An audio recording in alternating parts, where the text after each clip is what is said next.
Corinthians campeão da Supercopa 2026. Para quem assistiu o jogo, viu o Corinthians amassar o Flamengo do começo ao fim. O Flamengo ainda tentou pressionar o Corinthians nos primeiros 15 minutos do primeiro tempo, no começo do segundo tempo, mas não conseguiu evitar que o Corinthians levasse o título para casa. E final de Copa, todo mundo sabe como funciona.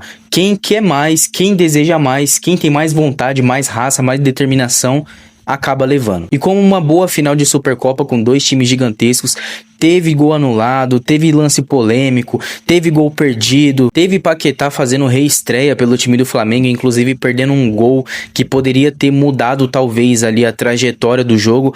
Mas antes da gente falar sobre o jogão de hoje, eu gostaria que você deixasse seu like, se inscrevesse no canal, ativasse o sininho de notificações, que é muito importante pra gente. Bom, aqui a gente começa pelo gol do Corinthians, né? Uma bola infiltrada na área pelo Mateuzinho, uma escorada de cabeça, e o Gabriel Paulista chega fazendo um gol. Um gol que foi muito importante pra dar um ânimo, né, um fôlego a mais pro time e também muita confiança, porque o Flamengo vinha pressionando nos primeiros 15 minutos. O Flamengo ali teve uma falha na zaga ali no momento do gol. Ninguém marcou o Gabriel Paulista, ele simplesmente chegou sozinho para fazer o gol.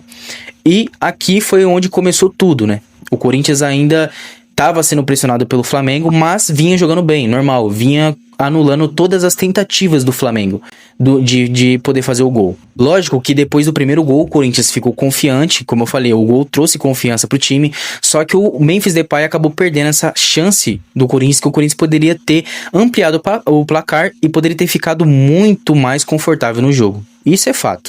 O Corinthians poderia ter ficado muito mais confortável no jogo, poderia ter ficado muito mais tranquilo, mas ele acabou errando esse gol, que deve ter deixado qualquer corintiano maluco. Um dos lances que talvez tenha mais polêmica foi a expulsão do Carrascal, porque ele foi expulso por esse lance no Breno Bidon. Assim, não vou dizer uma cotovelada, né? Mas ele, de certa forma, atingiu o rosto do Breno Bidon com um soco. Talvez pode ter sido um lance de movimento de corpo, mas eu acho muito difícil também. Querendo ou não, mesmo sem querer, acaba sendo falta, né? Ele acaba atingindo o Breno Bidon no rosto. E a gente sabe que um jogador que é atingido no rosto pelo outro é automaticamente expulso. Então esse lance deu o que falar, mas o que mais deu o que falar foi que o Carrascal, ele foi expulso. Ele não foi expulso no momento do lance. Ele foi expulso depois que o jogo iniciou pro segundo tempo. Então o que acontece? O lance da expulsão no Breno Bidon acontece no final do primeiro tempo. Só que acaba o primeiro tempo, o jogador do Flamengo não é expulso. Quando volta pro segundo tempo, o árbitro decide revisar o lance novamente no VAR e acaba expulsando, ou seja, expulsou o Carrascal no início do segundo tempo. E a falta tinha sido no primeiro tempo. Então essa polêmica aqui deu o que falar. Apesar de que na minha percepção eu achei falta. De certa forma acabou atingindo o rosto do Breno Bidon, e se fosse ao contrário também, com certeza seria falta, né? Se fosse contra o Flamengo também, seria falta do mesmo jeito. Então, na minha opinião, esse lance foi para expulsão. O que aconteceu foi que a arbitragem acabou errando em conferir muito tarde esse lance. Deveria ter conferido na hora, no momento que teve as imagens, conferido e expulsado. Mas não conferiu absolutamente nada. Foi conferir depois que o jogo iniciou pro segundo tempo e decidiu expulsar o Carrascal. Outro lance que deu o que falar foi o gol do Memphis, né? Nesse passe aqui do Matheus Bidu pro Yuri, o Yuri estava em posição legal e o Memphis chegou fazendo um gol. Só que o que aconteceu foi que, além de não mostrar o replay, o árbitro simplesmente anulou o gol, mas não foi chamado no VAR. E todos os lances que são impedimento, que é marcado impedimento, e através desse impedimento vem o gol, o VAR automaticamente tem que analisar esse gol no VAR. Só que não foi analisado, não foi traçado as linhas também de impedimento. Então isso deu muito o que falar, deu muita polêmica também. E esse gol foi logo assim, nos primeiros 15 minutos do segundo tempo. E era um gol, querendo ou não, importante pro Corinthians. Então a arbitragem mais uma vez falhou de novo, né? Primeiro foi no lance do Carrascal de ter expulsado no início do segundo tempo, e no lance do Memphis também, que na minha opinião foi gol legal. Eu vi em outras postagens a linha traçada, tudo bonitinho, que não foi mostrado na televisão. o Yuri Alberto no primeiro lance, né? Que ele é o jogador que recebe a bola, erra e o Memphis chega em posição normal, assim como o Yuri, e faz o gol. Nesse lance assim, ó, dá pra ver melhor, ó. O Yuri Alberto está em posição legal. Aqui a gente consegue ver melhor, ó. Ó. Aqui a gente consegue ver melhor, ó. Bom, aqui nessa imagem fica melhor pra gente poder tá vendo, né? Como vocês podem ver, o Yuri Alberto, o pé dele está atrás da linha, enquanto o tronco do jogador do Flamengo e o joelho está todo na linha.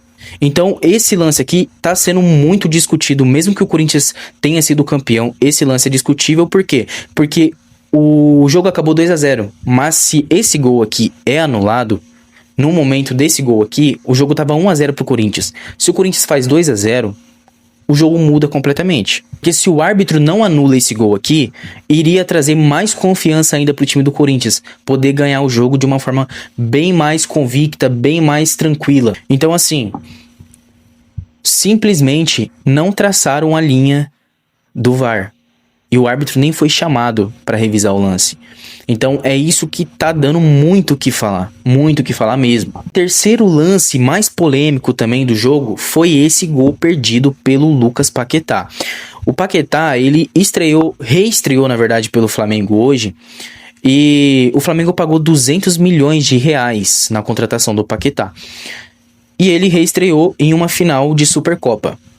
Mas faltando 4 minutos pra acabar, ele perde esse gol aqui. E a torcida vai à loucura, mano. A torcida, até o Felipe Luiz ficou maluco. Porque esse gol aqui, que o Lucas Paquetá perde, talvez se ele faça, ele muda completamente a história do jogo, né? Por mais que teve muito lance, muito erro da arbitragem, se o Lucas Paquetá faz esse gol, talvez mude o jogo, leve o jogo para os pênaltis, e talvez o Flamengo conseguiria ganhar nos pênaltis, levar o título nos pênaltis. Mas é óbvio que essa parada de colocar ele em uma final de Supercopa, numa reestreia, poderia ter essa chance de manchar o cara, entendeu? Com a torcida, ou ele virar herói. É simples assim. Se o Flamengo é campeão, por mais que ele perde esse gol aqui, se o Flamengo tivesse ganhando o jogo e ele perdesse esse gol, seria automaticamente esquecido. Esse lance aqui ninguém estaria falando. Mas como o Flamengo perdeu pro Corinthians e o Corinthians foi campeão, esse lance aqui, o Lucas Paquetá acaba saindo mal com a torcida, né? Porque um lance desse, um jogador que vale 200 milhões de reais, não pode perder, gente. Vamos ser sinceros aqui e transparente. Um jogador que vale 200 milhões de reais não pode perder um gol desse. Não pode. Mas como existe o velho ditado que quem não faz toma, de forma impressionante, o Corinthians faz o gol do título com o Yuri Alberto dando esse chapéu no Rossi e fazendo o gol do título. Simplesmente absurdo. Porque foi como eu disse, se o Paquetá faz aquele gol e empata o jogo, talvez jogue um banho de água fria nos jogadores do Corinthians. E isso é inevitável. Talvez o emocional dos caras vá embora, mano. Porque isso é futebol. É a mesma coisa do jogo da Copa do Mundo, do Brasil contra a Croácia. O Brasil jogou, conseguiu um golzinho ali no final do jogo com o Neymar e simplesmente tomou um gol. Simplesmente tomou um gol no final, faltando 4 minutos. Então, aquilo mexeu com o emocional dos jogadores da seleção. E na hora de cobrar o pênalti, na hora das penalidades, aquilo afetou ainda mais o emocional dos jogadores da seleção brasileira. E a Croácia conseguiu se sobressair. Então, o gol que o Paquetá perdeu talvez poderia ter tomado um outro rumo. Só que é indiscutível que o Corinthians jogou o fino da bola, pô. O fino da bola. O Corinthians jogou do começo ao fim com muita raça e muita vontade de que queria ganhar o título. Diferente do Flamengo. E aqui o Corinthians levanta a taça da Supercopa do Brasil de forma merecida. De forma merecida. O Corinthians mereceu, do início ao fim, ganhar esse jogo e levantar a taça. O Flamengo, não vou dizer que o Flamengo foi mal também. Não vou dizer que o Flamengo foi péssimo, mas o Flamengo simplesmente foi anulado pelo Corinthians. Foi anulado pelo Corinthians. Bom, e depois do jogo, o Memphis Depay deu uma declaração pra Sport TV. E, na minha opinião, o Memphis, ele é um dos principais nomes pelo momento que o Corinthians está vivendo. Muita gente fala, mas ele ganha muito dinheiro, todo o título que ele ganha, a boa parte da premiação vai para ele. Mas assim, o Corinthians vinha 5, 6 anos sem título. E depois que ele chegou primeiro, já tirando o Corinthians da zona de rebaixamento, porque o Corinthians teve chances reais de cair no final de 2024, ele chega no meio de 2024, salva o Corinthians do rebaixamento, jogando muito, fazendo gols, simplesmente absurdo, assim, nas últimas 7 rodadas. No início de 2025, ele já ganha o Campeonato Paulista, jogando muita bola também. No final do ano, é campeão com o Corinthians na Copa do Brasil, fazendo gol na final contra o Vasco. E esse ano, já inicia 2026, sendo campeão mais uma vez pelo Corinthians.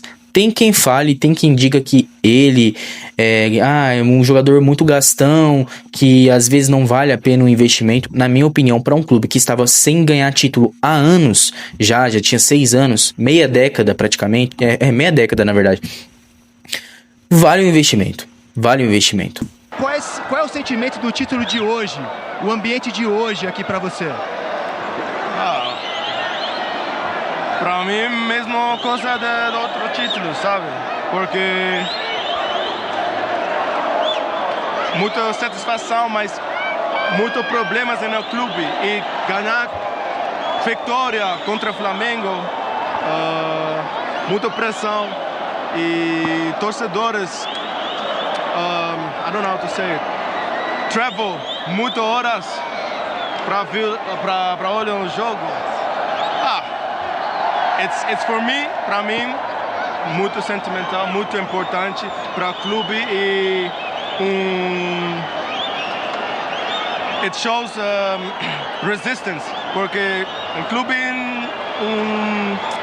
momento difícil, né? Financeiro, todo mundo fala meu contrato, todo mundo tem uma opinião, mas pouca gente sabe toda coisa, sabe?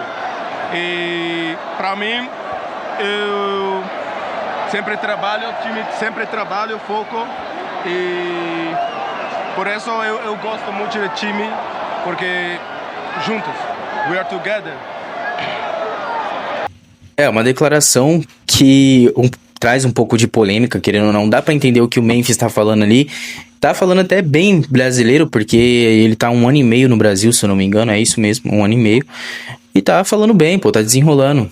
Tá conseguindo desenrolar. Mas ele trouxe ali um momento, uma polêmica ali ao mesmo tempo, falando do clube, do financeiro do clube, que não é bom, do contrato dele, que muita gente fala, principalmente a mídia, fala muito sobre o contrato dele, que o Corinthians fez, acabou sendo vazado o contrato dele, as cláusulas do contrato. Então, assim, é um jogador importantíssimo pro Corinthians. Importantíssimo pro Corinthians, na minha opinião é. Então, eu acho que vale o investimento. Vale o investimento. Para dar um fôlego a mais pro Corinthians, que vinha há muito tempo sem título.